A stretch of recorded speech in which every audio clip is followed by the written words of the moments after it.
It doesn't matter where you begin. It only matters where you end up.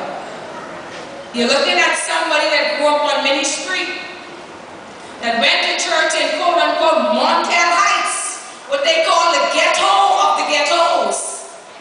But can anything good come out of Nazareth? So it don't matter where you start, students. I wasn't born with a silver or platinum spoon in my mouth. I had a piece of a wooden spoon. But I had to decide to make sacrifices in my life. So when I look through my family, I am the first of 4 generations to ever even attempt to go to college. Why? Because they say you grew up on Minnie Street, you've been to church in Montel Heights, y'all don't go to school, that off limits for y'all. That's what they told me. But I said, I am not going to become a victim of my circumstances.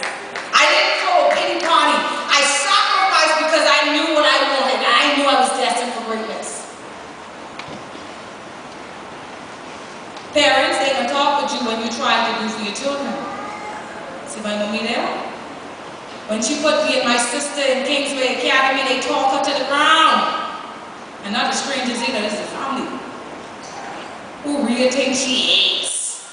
She's sending them girls, but they go to private school and all y'all get them passes a bit.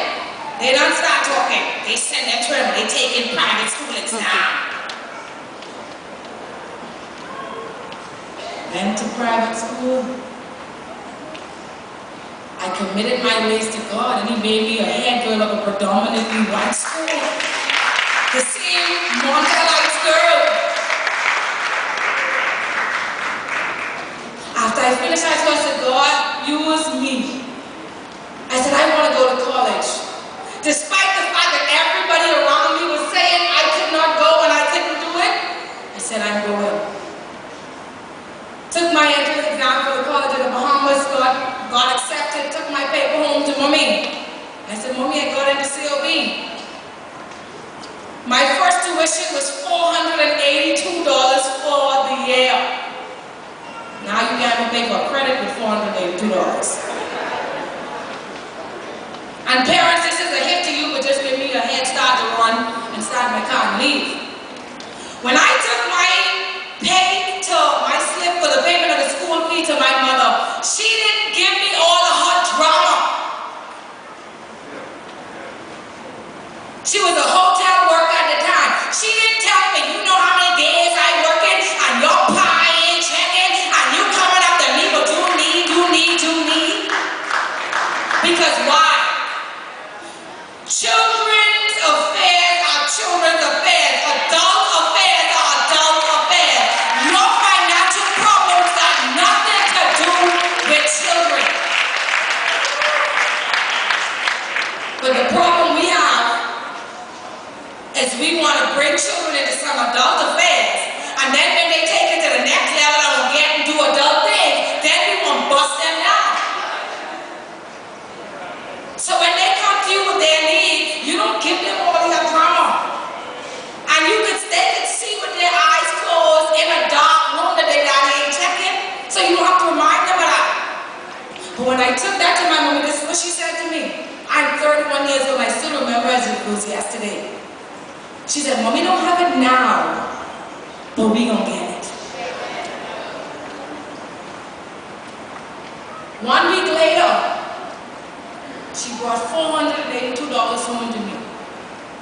And as I took that money out of my mother's hands, students, this is what you have to do. Sacrifice, and you don't play the fool like your parents making sacrifices for you. I said, Mommy, this is gonna be the last time you have to pay for any education for me. And then I said to her, Mommy, you gonna get this $482 back. So I walked up into the College of the Bahamas, the first out of 4 generations of people to ever do it, and I paid my fees. When I left there, I went straight into the scholarship office. Mitchell Thurston at the time, he now is Jace Johnson, he was in the scholarship office.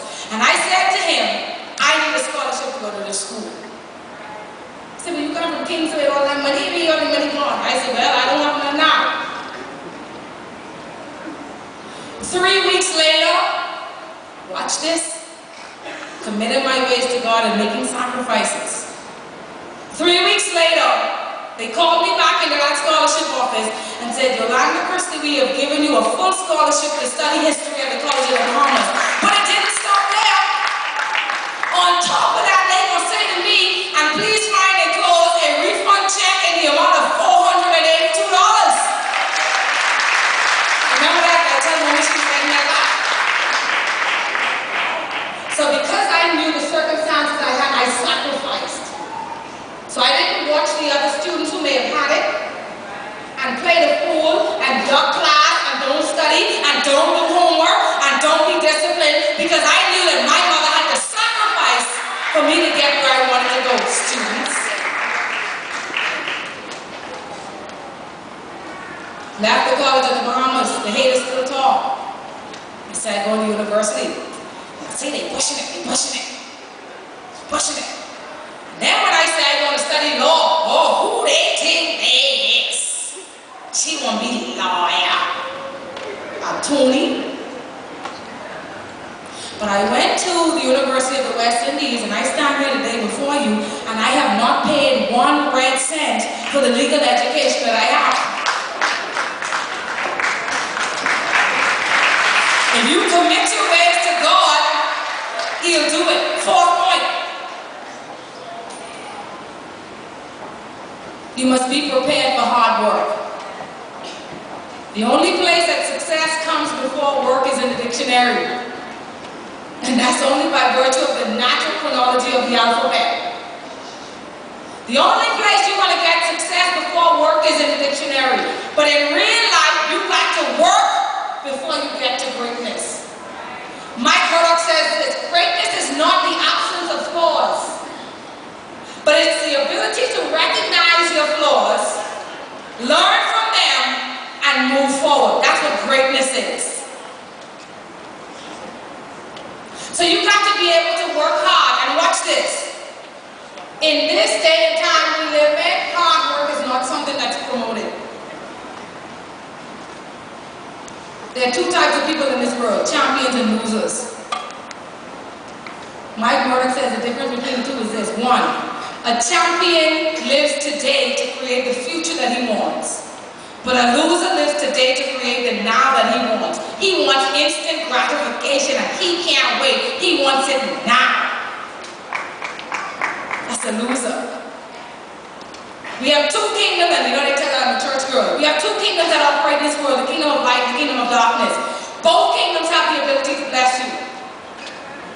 Both. When Jesus was led into the wilderness to be tempted of the devil said, "Then bow down, I'll give you all of this." But watch this. You want that car,